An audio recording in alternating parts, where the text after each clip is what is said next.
Hello everyone, my name is Dheeraj and I welcome you all to this another episode of Carrots and Stakes. Today with me I have Amit Jawar, who is Vice President Sales at Patanjali. Prior to that he has worked with companies like Reckitt, Mondelez, which is a parent company of Cadbury Chocolates, Godrej Consumer and Britannia. Welcome Amit, welcome to the show. Thank you Dheeraj, thank you for having me here. First of all, thank you so much for taking out time and joining me today to share the insights and your learnings. I'm very excited to have you here. How about you? Same, I think it was a pleasure to come and discuss with you what I think are there in FMCG industry and what is doing well in right now in the industry. Wonderful. Amit, I have given you a brief intro, but what if you go through your professional journey till day? Would love to know more about it. So I think Dheeraj, the journey is very, something which I always tell proudly that I never thought that I would be selling some soaps and all this stuff. I started from being an typically born and brought up in a business family in Rajasthan. Did my engineering, always wanted to go somewhere outside India and work in some US company, and that's the reason I did my engineering. But see, life have different plans for you. And somewhere by sitting with an Infosys, I did up my rural MBA from IRMA, and post that I think I have worked with GCMMF Limited, Amul, understood their distribution, worked with Britannia as you said, down south, and then a slew of companies I think to understand how the FMCG nuances works in India. India is a very varied country and varied categories. So I think the learning skill set of sales which I got from my childhood is still helping me out. जो typically जो धंधे को बोलते हैं ना कि जो एक मारवाड़ी का बच्चा धंधा सीखता है, I think my father would have given me or ingrained me, and the rest I'm doing right now the job what has been assigned to me at utmost dedication. I think that's professionally about me from last 16 years doing the same stuff, the boring sales job, but I think the passion which every day I think the role brings in, or maybe the kick which you get out of seeing the numbers, I think is something which makes this role or maybe this sales business much more challenging for each one of us on day-to-day basis. Absolutely, Amit, you're right on that. With the competitive environment getting tougher, legacy brands, I believe earlier do not used to change their strategy quite often. With now even the small consumer brands and D2C brands coming in this place, right? It is pushing every brand to change their strategy, think about the new strategy and then go into the market. I think that's how you evolve with the time, and I think maybe post-COVID world, I think with D2C brand coming in, the games of all the age-old FMCG organizations also upping up, and I think that's the evolution ultimately of the industry, and I think that's where we'll move into the next gen FMCG business. Absolutely, Amit. Now we have already set up the flow for this conversation. I'll start with my first question, okay? Talking about the consumer behavior shifting, right? Traditional trade promotions like buy two, get one free are losing effectiveness, right? What innovation trade marketing strategies that brands use today to drive both sales and loyalty? What do you think?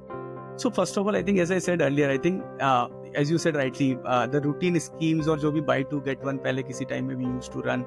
We used to go at a trade outlet and used to feel that it is something which will work at buy three, get one, buy four, get one sort of schemes. But I think evolution is the key to success, I think. And as we discussed, I think with D2C coming up, I think that's where I think the things are becoming much more smarter right now. As I say smarter, I think S is for shopper, I think personalization. Now, I think which each and every consumer's database over the years have been created. We all have a social profiling of buying and all this stuff. And that's where I think shopper personalization is playing a very important role right now in getting the different schemes. The second thing which I feel is more of an assortment driven schemes which are being running right now. It used to be earlier one brand, one scheme. Now it is more to do from assortment. Maybe a suggested line, maybe a cross-sell line, maybe a must-sell line, each in every store with different set of quantities which you want to put. You can have cross-category bundling, a shampoo with a conditioner sort of thing which can work. Last, I think over the years, I think we have seen technology getting revamped in many loyalty programs also now. So with technology coming in, I think at outlet level, we know what is something playing well, what is not playing well, which outlet we are selling more, which brand we are selling more, which set of consumers are buying. And that's where we are getting that into the experiential marketing at that outlet level.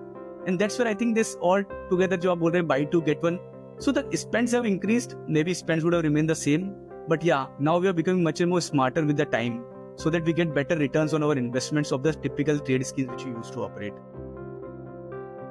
Understood. You said like the data that plays really important role. That's where Xoxoday's loyalty platform is there, right? It is so seamless that it is not even being used in India only, but also the global brands are using it, right? And it's making more sense of data for the leaders out there, right? Okay, coming to my next question, Amit. FMCG brands, now operate across your general trade, your modern trade, and e-commerce, right? It's not only stuck to one place now. It has to increase its scope to reach the customers from all the angles. How should companies allocate resources effectively across all the channels, to maximize reach and profitability? I think you picked up the right question. I think first of all, Dheeraj, I think so. See, over the years, I think India, as I said, is a diversified country. We would have seen many new channels coming up. It can be e-commerce B2B, it can be e-commerce B2C. Modern trade would have evolved into a cash and carry business, or maybe a hyper, super, daily stores. Then we have seen quick commerce coming up, rising immediately in India, and then we have 1 crore plus retailer kirana stores. So I feel that generally there should be a proper balance among the channels. As I said, smarter approach in previous side. I think here it should be a balanced approach. So first thing is about getting understanding, building the GT strength. India is very strong GT specific country. As I said, still most of the companies would have close to 50 to 70% of GT depending on the portfolio which they carry. So building the GT strength, it is about evolution of GT, and GT would have been a separate discussion which we'll do down the line, maybe technology or all that stuff. But सबसे पहले जब इतने लोग आ जाते हैं, you have to minimize the channel conflicts. And to minimize the channel conflict, the first and important thing is having a right pricing structure across the channel. Now, how do you keep that right pricing structure? Is through right terms of trade, understanding where you are spending what channel and what consumers do you need to reach about. Now, getting about this, as you see, different channels will have different set of profitability, and they will give you different reach. Each and every channel is on strength. Second most important thing is having right SKU to play in which channel you want to play. There can be differentiated pricing in differentiated channel. If you want a convenience, a quick comms, you can have some differentiated pricing which you can get out of the table, and that's where you start building on your profitability. The third thing is taking the success from a different new channel to a general trade.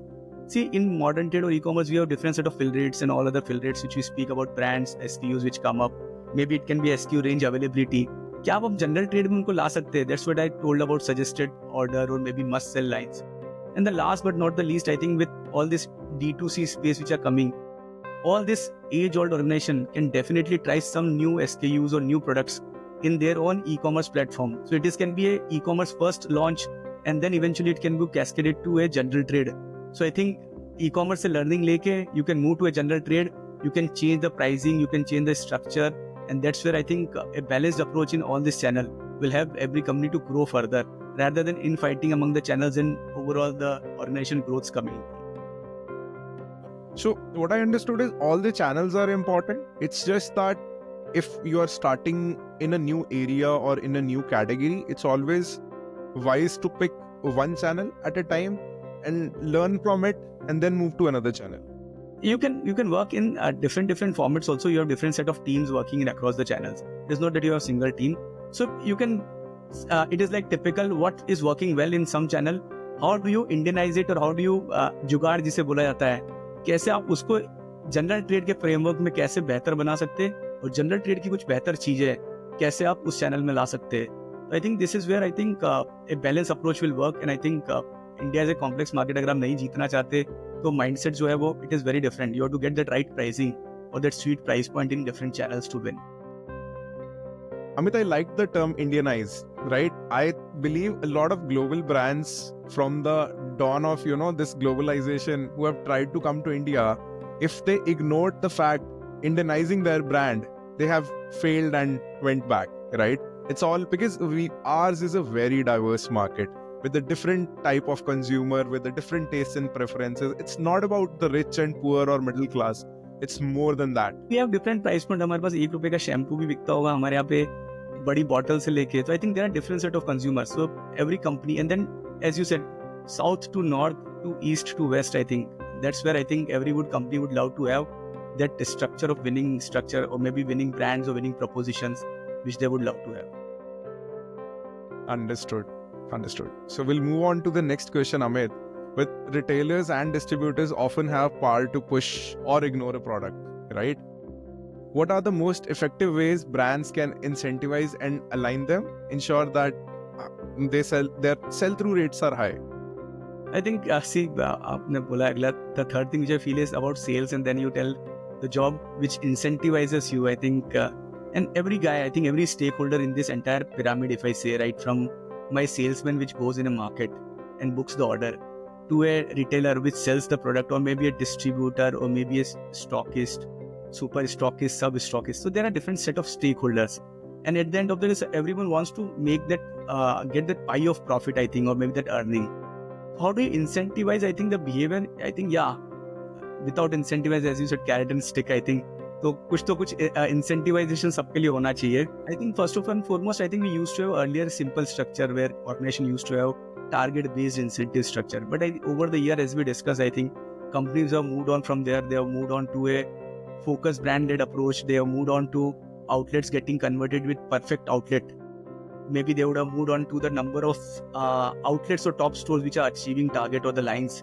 And I think other than this, I think we have also started working on many consumer promos. I think how distributors are doing well, which retailer set of distributors are doing well on what consumer set of promos. So I think बहुत सारी चीजें which are working well for this set of environment. I think depending on which stage the organization is right now, they should go and leverage what different set of incentive structure they want to bring about.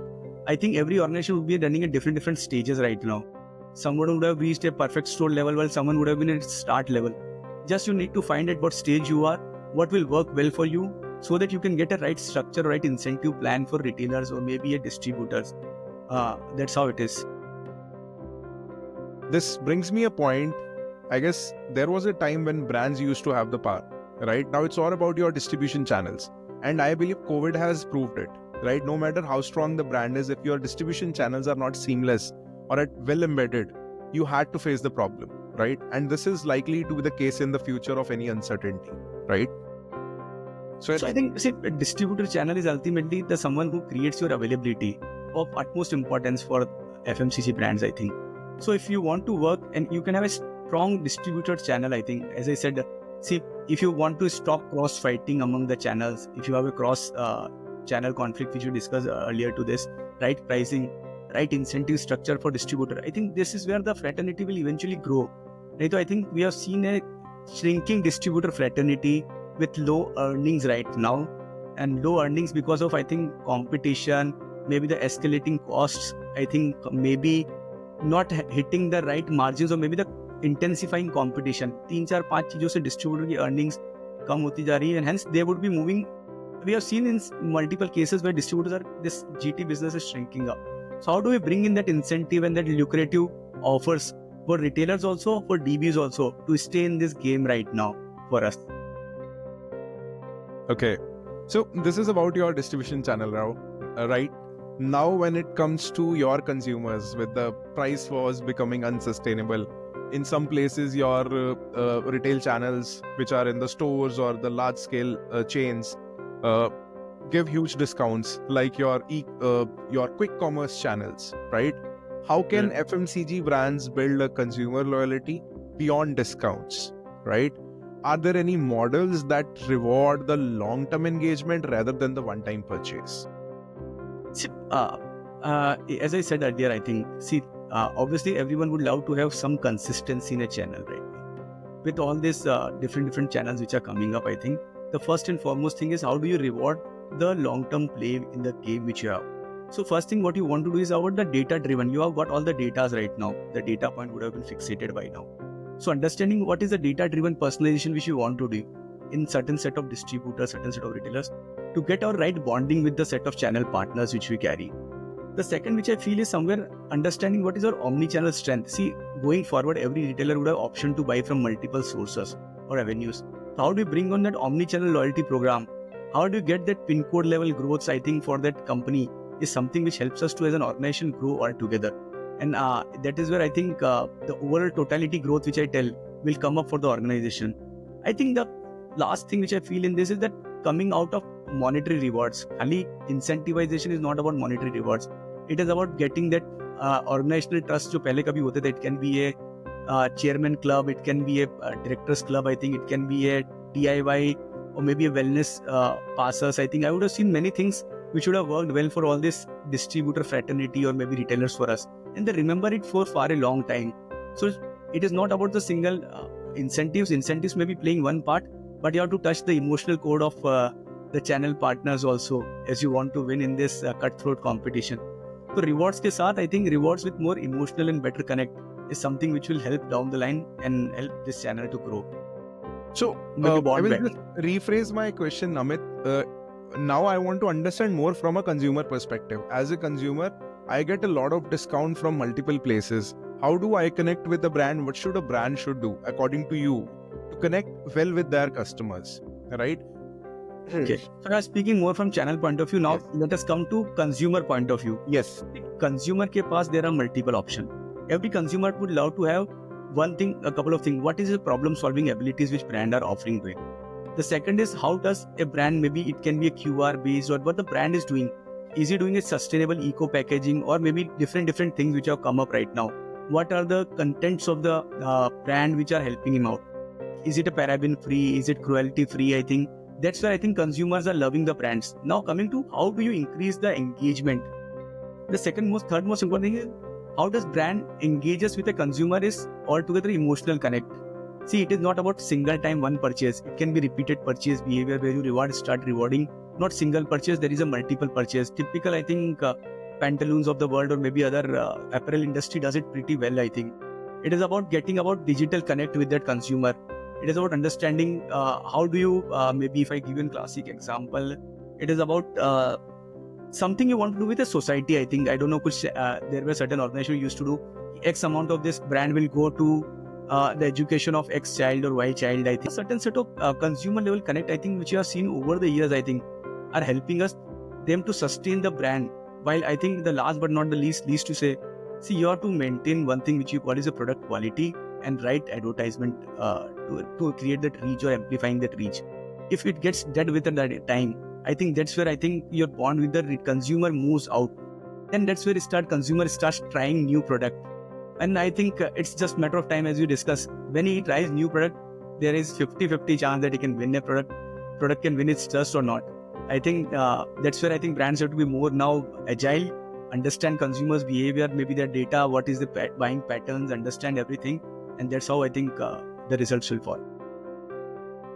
If I just combine this with Indianizing the fact, that means creating an emotional bond with your consumers, right? In my mind, that example is Amul, right? Amul has put up that nostalgic part as connectivity with the roots to India, with the farmers or with the whatever the community side of the things, and obviously the product, right? Obviously the product and its impact that is embedded in our mind. So when we want to try something new, we need more than that. Otherwise, we switch back to the brand that we are already connected. Correct. And I think you rightly touched the chord. I think Amul, I have worked with Amul, I think. So I can tell you, I think it feels pride when you're working with a farmer-driven organization, I think. So I think consumers also understand it, that how much money they're spending and how much it goes back to the farmers which are producing it. That's what I was telling, the emotional connect of a brand which kicks in, I think. Wonderful. Okay, now my last question, Amit. You have already touched the data and the importance of personalization to the consumer level or to the channel level, right? How do you see this artificial intelligence, data analytics, and predictive insights shaping the future of your marketing in a retail industry?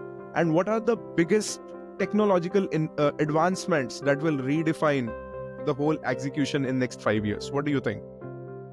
I think, first of all, I think more and more with data coming in, automation coming in, AI coming in. First of all, we will have much better forecasting right now, different set of SKU levels, I think. Forecasting plays a very important role, and I think when organization would love to have multiple new SKUs, as I discussed, channel level SKUs and all this. With AI coming in and AI helping us, I think demand forecasting will help us to reduce different set of forecasts, maybe errors which we used to have. And this is where I think availability of all these things will start increasing. Along with this, I think with data at our hand, I think we can have dynamic pricings, I think at different stages, different geographies, or maybe at different levels. So I think this will help us the second level, I think, And now with data coming in, I think at every level, as you can have predictive analysis, I think what will sell, what will not sell, what used to sell, the spikes and all this. This will eventually help us to be much more agile organization. Much better planning will yield in much better execution and then hence much better outcome. The second which I feel is, I think the future of trade marketing, which I feel is eventually getting more and more personalized discounts. I think one program cannot run for India. I think we have discussed it earlier also. You can have differentiated or personalized discounts, personalized loyalty program, crafting at different stages which we have. With all this technology nowadays, we can have geo-targeted promotions. I think we missed on something. Indianize कैसे करेंगे? We would have the geo-positioning and geo-targeted promotions via multiple sources of connect with the maybe a retailer for our smart trade promotion, which I definitely call upon. The third I still feel is still the use of technology for much better shopper engagement. I think it can be a AR experience, maybe it can be a voice commerce, it can be a chat bot which can help organizations to quickly come out with the solutions, I think. And that's where I think the entire system or maybe will run much faster, I think, in going forward, maybe 3 or 4 years down the line. Last but not the least, I think people's capability to move at the pace which I think the organizations or maybe the thing which you are discussing, that's where organization will put in much more effort to train the current workforce for next gen. I think if you don't train it, I think we have chances that we may fail, I think, or our growth may slow down. So I think it's all about how do we train ourselves to become much and more better in all these technical aspects. I think that's where I think results will fall in place for us. Simply put, brands will have to adapt, right? I think I started my call, I think, with evolution. I think बंदर से इंसान बने हैं, अब इंसान वो आगे और जाएगा तो evolve हो. Evolution is the key to success. If you don't evolve, I think you will fail somewhere down the line. Fail fast, learn fast, and quickly adapt and then move on. With this, thank you so much for such great insights. I am very excited to put this conversation out there where other leaders would get a chance to listen to this and maybe share their thought with you, what they learned from it or what they observed from it. Thank you so much, Amit, for taking out time and joining me. Thank you.